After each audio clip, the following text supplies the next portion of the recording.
She gasped for air between sobs, the tears still clinging to her wind-burned cheeks. Her eyes lifted to him, mouth slightly open, unsure if his words had been a threat, a promise, or some unholy mix of both. He didn't wait for her answer.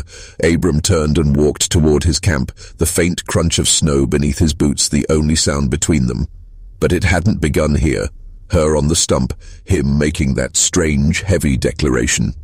It had started the day before, when the weather turned ugly, and Abram rode down from the high pass into a country that wasn't friendly to strangers.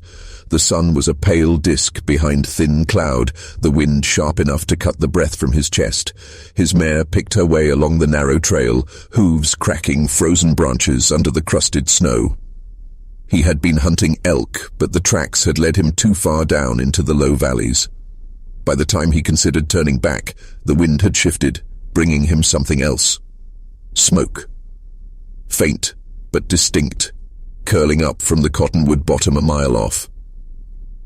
He would have ridden on, except the smoke drifted wrong. Not a cooking fire. Too thin. The kind you make when you've nothing dry left and you're begging it to catch. She appeared first as a shape, hunched, lopsided, stumbling through the willows.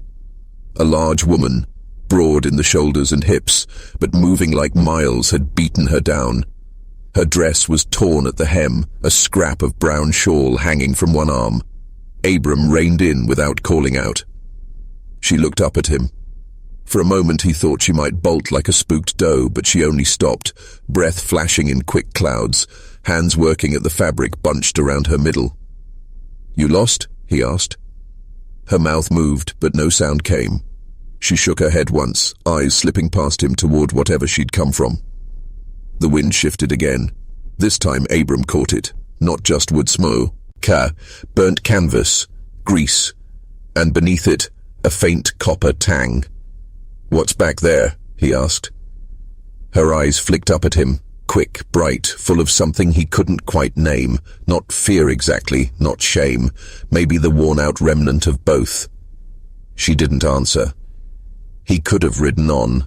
Wasn't his affair if a girl wandered away from trouble in the valley. He'd been living alone too long to go meddling, but the thought of her sitting out in the dark tonight, frost crawling into her bones, stuck like a burr. He swung down from the saddle, reins falling slack. "You got a name?" She hesitated, like speaking it might cost her something. "Mercy," she said at last, voice low and raw. "Well, Mercy," he said, glancing toward the tree line, "you're headed the wrong way if you mean to see morning." His camp was nothing more than a lean-to of pine boughs against a rock face, a fire pit, and a pile of split wood. He gave her the stump near the flames and poured coffee from the blackened pot. She didn't drink, only held the tin cup between both hands, guarding its heat. They spoke little. Abram didn't press, and Mercy offered nothing, but as the light thinned, he noticed how her gaze kept drifting west, as if she were counting minutes until someone found her. Coyotes called far off. A snowshoe hare bounded through the open patch beyond the fire. Still, she didn't relax. When darkness claimed the sky, she began to weep. Quiet at first, then deep enough to shake her shoulders. Abram stared into the fire, pretending not to notice. "Whatever's on you," he said finally. "You're clear of it for now." She didn't look up. The hours stretched until only the hiss of fire and the whisper of wind in the pines remained. Somewhere after midnight, Abram rose, walked to the edge of the firelight, and scanned the snowfield. Nothing moved, but he still felt the itch between his shoulder blades. Ades, a hunter's sense of being hunted. When he turned back, her face was lit by the dying coals, cheeks raw from crying, hair loose and wild from the wind. That's when he said it, quiet as if talking, to himself about the weather. "By sunrise, you'll be my wife." Her hands froze around the cup. The fire popped, and beyond the light, something unseen seemed to shift, like the land itself had just taken a breath. By dawn, the wind still slid through the pines, carrying the groan of snow-heavy branches. Abram was up first, coaxing the fire to life. Mercy sat wrapped in the horse blanket he'd given her, eyes red but mouth set like she'd made a decision in the night. "You meant it?" she asked without looking at him. He poured coffee, set a tin cup beside her. "A man doesn't say what he don't mean." Her laugh was brittle, almost a cough. "And if I say no?" "Then you won't," he said simply. She didn't press. By mid-morning they were moving east along a frozen creek, Abram in the saddle, Mercy walking beside his mare. She didn't complain, though now and then she winced, each step jarring something deep.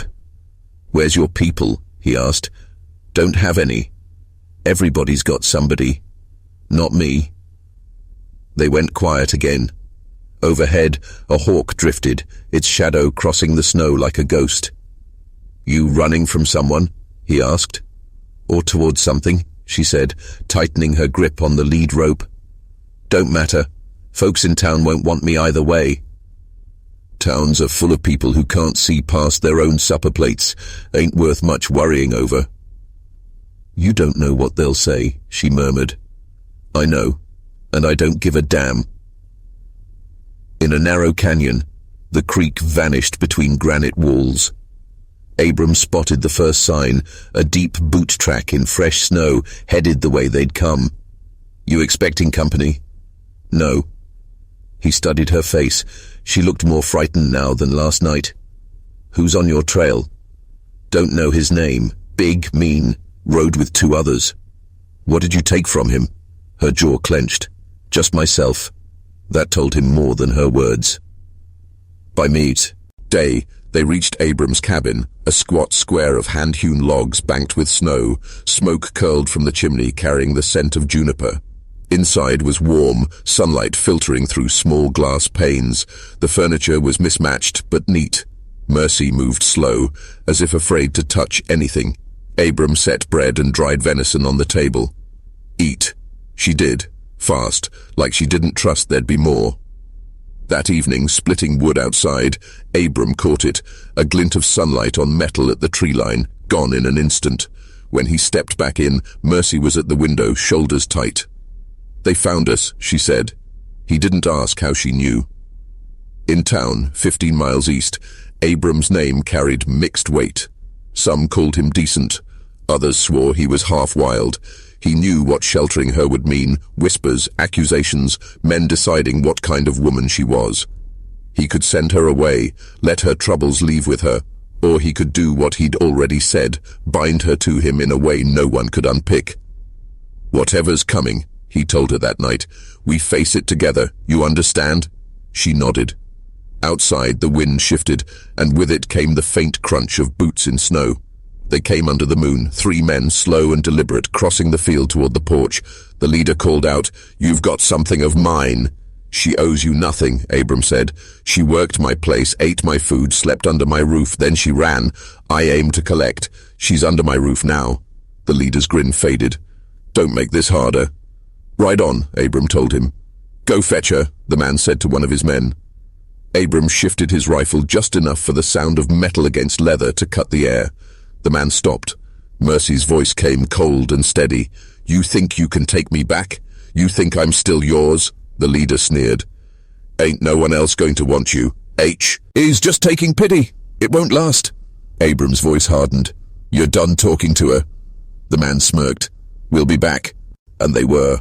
More of them this time. 10, maybe 12. The same leader with drifters, ranch hands, even 2 men from town. "You've got my woman in there," the leader called. "She's not yours," Abram answered from the porch. The laughter that followed was half amusement, half threat. Someone jeered about him keeping her for himself. Another laughed about who else would want her. "One more word like that," Abram said, "and you're not leaving upright." From behind the door, Mercy stood rigid. That night, she told him she should go, that they'd kill him over something that wasn't his to carry. "It became mine," he said, "the moment I told Pike no." Snow fell overnight, the world muted into white. Across the frozen creek stood a stranger, tall, lean, pale-eyed. One hand rested near his revolver. "Don't shoot him," Mercy whispered. "Shoot me instead." The stranger's eyes found her. "You're far from where you belong, Lark." "She belongs where she's safe," Abram said. "Safe isn't owed. Not after Levi."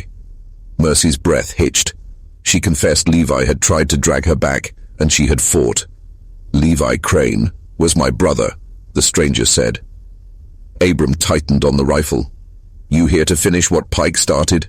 "No, I came to hear it from her, and I have." Mercy stepped forward. "It was him or me." The stranger's gaze didn't soften, but he holstered his words instead of his gun. "Some debts get settled without blood. Sometimes the living pay more than the dead." He turned his horse and rode back into the silence. "You could have told me," Abram said when it was over. "I didn't know if you'd still keep me here." "Then you'll just have to stay and find out."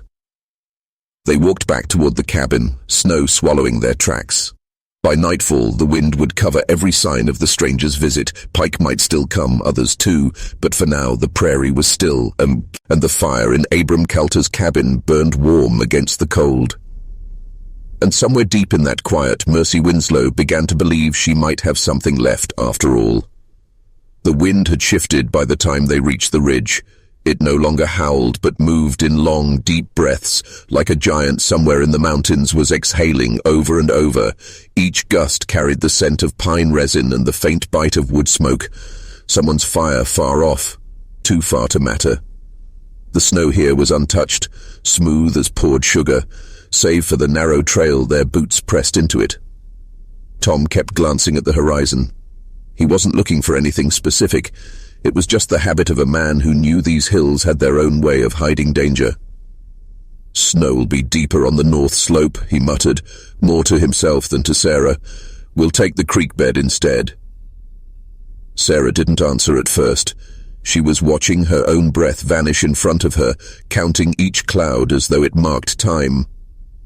"I used to like the snow," she said finally, her voice small enough that it almost disappeared in the air. He slowed his pace, letting her draw even with him. "Used to?" For a moment, neither spoke. The sound of their boots crunching through the crusted snow filled the space between them. Tom wanted to say something, anything that might make it easier for her, but he knew words had limits out here. You could talk until your lips froze together, and the cold would still be waiting. When they reached the creek bed, the wind died almost completely.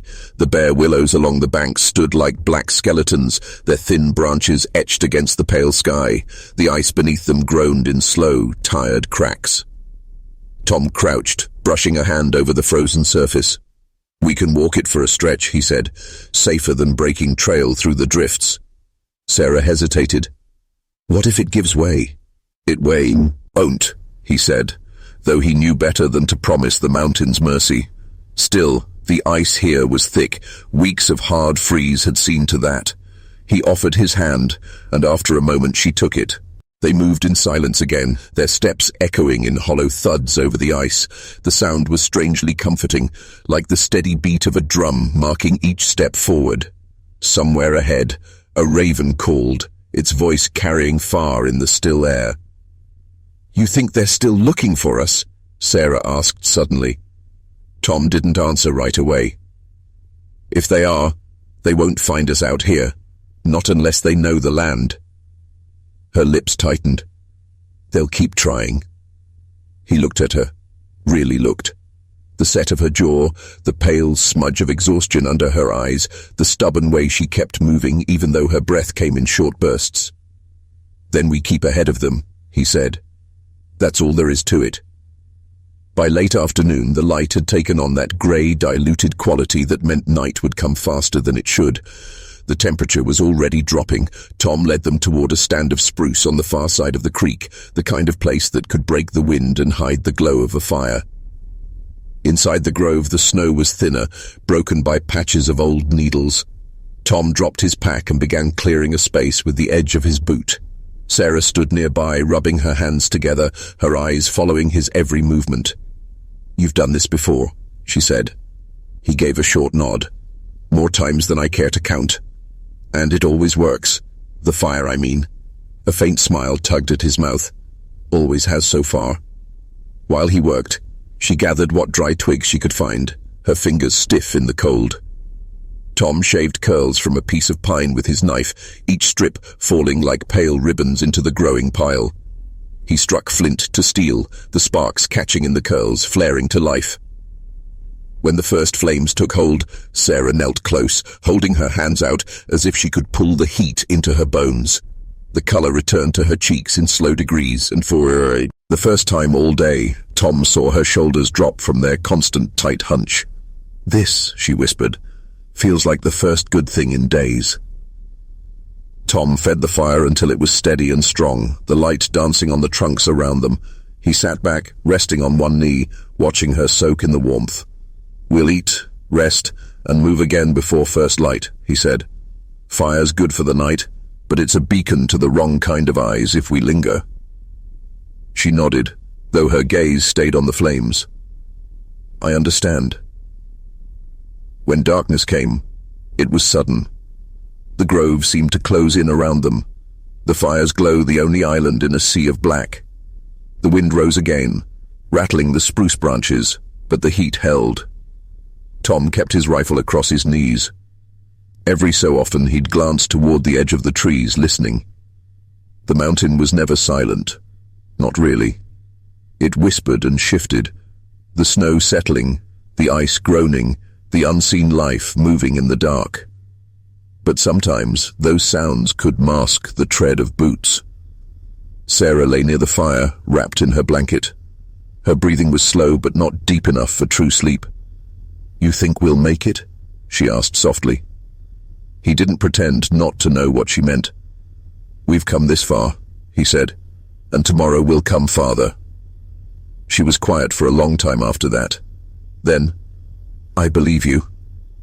It was a simple thing, but it landed in him like a weight and a promise. Tom fed the fire one last time before settling in. Above them, the branches swayed, their shadows stretching and shrinking with each flicker of the flames. Somewhere beyond the grove, the night went on, cold and endless. But here, for now, the fire never went out.